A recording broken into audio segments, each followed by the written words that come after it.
What if I told you that Robert E. Lee's surrender at Appomattox wasn't the clean, honourable conclusion to the Civil War that history books often make it seem? That there were hidden motives, secret deals, and an unspoken tension that threatened to undo everything at the very last moment? On April 9, 1865, General Robert E. Lee surrendered to Ulysses S. Grant at Appomattox Courthouse, effectively ending the American Civil War.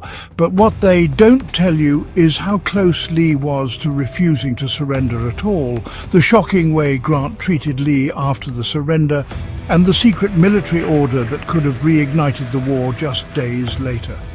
This is a story of power, pride, and a nation standing at the very edge of a knife. Imagine, if you will, the weight of an army on your shoulders, the burden of countless lives, the hopes and dreams of a fledgling nation, all resting on your decisions.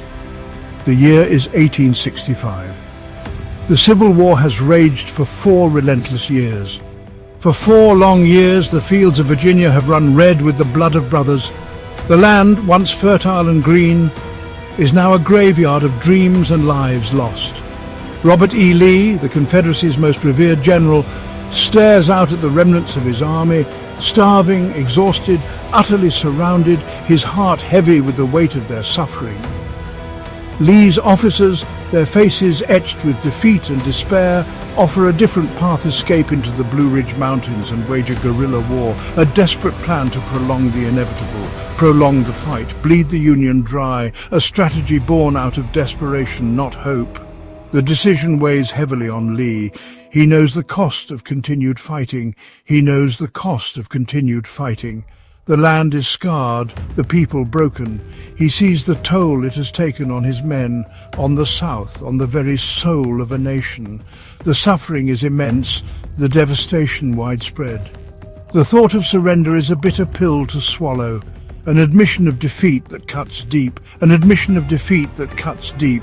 It is a moment of profound sorrow and reflection. In the quiet solitude of the McLean house, Lee wrestles with his conscience. The walls echo with the weight of his decision. He knows surrender means the likely end of the Confederacy, the dream he has fought so valiantly to defend, a dream now slipping through his fingers. But he also recognizes the futility of further bloodshed. The endless cycle of violence must end. Lee chooses peace, but it is a peace that comes at a price paid in pride and honor. Many within his own ranks see surrender as a betrayal, a cowardly act that spits upon the sacrifices of so many. Their anger is palpable. Generals, their names once whispered with reverence, now curse Lee, vowing to fight on even as their cause crumbles around them. Vowing to fight on even as their cause crumbles around them. The seeds of dissent sown in the ashes of defeat, the seeds of dissent, sown in the ashes of defeat, threaten to unravel the very fabric of the Confederacy in its final moments. Threaten to unravel the very fabric of the Confederacy in its final moments. The end of a dream, the beginning of a long, painful reconciliation. Across the lines, Ulysses S. Grant, the Union's resolute commander, awaits Lee's decision. The air is thick with anticipation, the weight of history pressing down on every soldier present.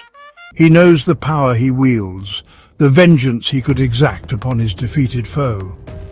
The North, having endured years of brutal conflict, demands justice.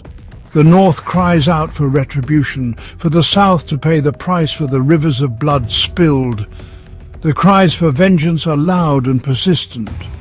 Yet, Grant, the man who had relentlessly pursued Lee across countless battlefields, understands that true victory lies not in crushing his enemies, but in binding the nation's wounds. He sees a future where the country can heal and move forward. When the moment of surrender arrives, it is not the vindictive conqueror who greets Lee, but a magnanimous victor. Grant's demeanor is one of respect and understanding. Grant offers terms that shock even his own officers. His leniency is unexpected, a stark contrast to the brutality of the war. Confederate soldiers, weary and defeated, will not face imprisonment but will be allowed to return home, their honor intact. This act of mercy is unprecedented. Officers, their swords symbols of a lost cause, will be permitted to keep their sidearms, a gesture of respect for their service. This small act of dignity is a powerful statement. Perhaps most astonishing of all, Grant, recognizing the plight of his former enemies, orders that Lee's starving men be fed from Union supplies. This act of compassion is a beacon of hope. It's a gesture of compassion that echoes through the ages, a testament to Grant's belief in a shared humanity that transcends the battlefield. His actions at Appomattox set a precedent for reconciliation and unity. The ink on the surrender documents is barely dry, the echoes of Lee's farewell address to his troops still hanging in the air, when a chilling realization grips the nation. The war is not truly over. Hundreds of miles to the south, a Confederate cavalry force under the command of General Joseph Johnston remains in the field, a powder keg threatening to reignite the flames of war. Word of Lee's surrender reaches Johnston, but it is met with defiance by some within his ranks. They urge him to ignore the agreement, to continue the fight, to transform the South into a hotbed of resistance. Unbeknownst to Johnston, a secret message carried by a lone rider through the war-torn countryside is racing towards him. Penned by Lee himself, it pleads for Johnston to lay down his arms, to honor the surrender, to spare the South from further bloodshed. The fate of the nation hangs in the balance, the future uncertain. Finally, the message reaches Johnston. He reads Lee's words, his heart heavy with the weight of responsibility. He knows that continued fighting would be futile, a pointless sacrifice of lives. With a heavy heart, Johnston issues the order that officially brings the war to an end. The Confederacy, the dream of a separate nation, is laid to rest. But the story doesn't end there. Across the South, scattered bands of Confederate soldiers, their loyalty unwavering, refuse to accept defeat. They melt away into the shadows, their dreams of a Southern victory flickering like dying embers. Some head west, seeking refuge in the vast expanses of Texas and beyond, hoping to one day rekindle the flames of rebellion.